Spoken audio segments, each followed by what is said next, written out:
case of a knife attack in downtown Flagstaff is thrust into the spotlight. Questions are raised about how transgender inmates are treated behind bars.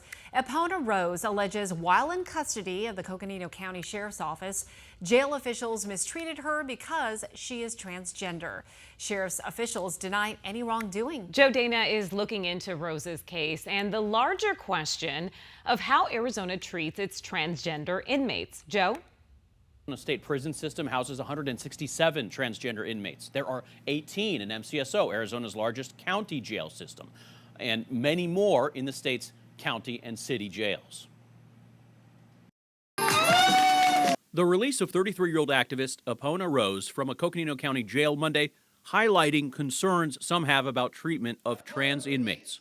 They isolated me because I demanded that I am not to be housed with men. Earlier this month, a grand jury indicted Rose for felony assault. She allegedly attacked two men at this Flagstaff gathering spot, leaving one with a knife wound. Rose claims the men harassed her and she acted in self-defense. In a case that has rallied some LGBTQ advocates, a nonprofit for marginalized people posted bail for Rose. What have you experienced being behind bars here as a transgender individual? Injustice, indignities, violence, constantly under scrutiny of what's in my pants.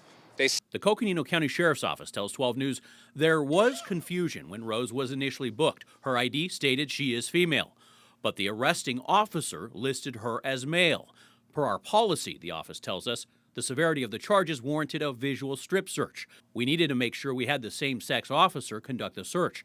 We asked the individual multiple times during the booking process, what genitalia do they have? Because they would not answer the question. Rose also says she requested to be housed with the female population and instead was isolated, and for the first week deprived of regular inmate privileges. The sheriff's office told us as of Monday, Rose was receiving the same privileges as other inmates that, quote, we house males with males and females with females.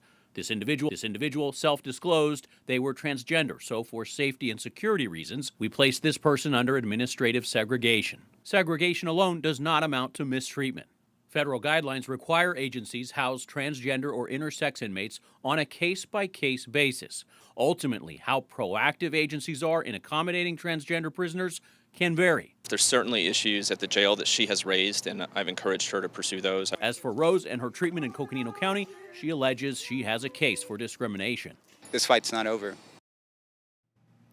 Prosecutors and the judge in this case have agreed to use Rose's she/her pronouns and the name, which is different from her birth name that appears on court records.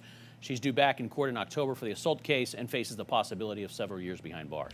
So, Joe, you did mention that different agencies have their own policies. So how common is it for a transgender woman to have their request granted and then be housed with the general women's population?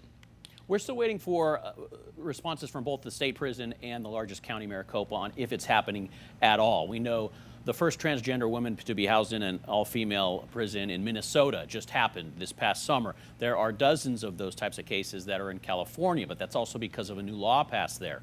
So it is not very common. Typically, a lawsuit would force the issue. All right, Joe. Thank you very much. Okay.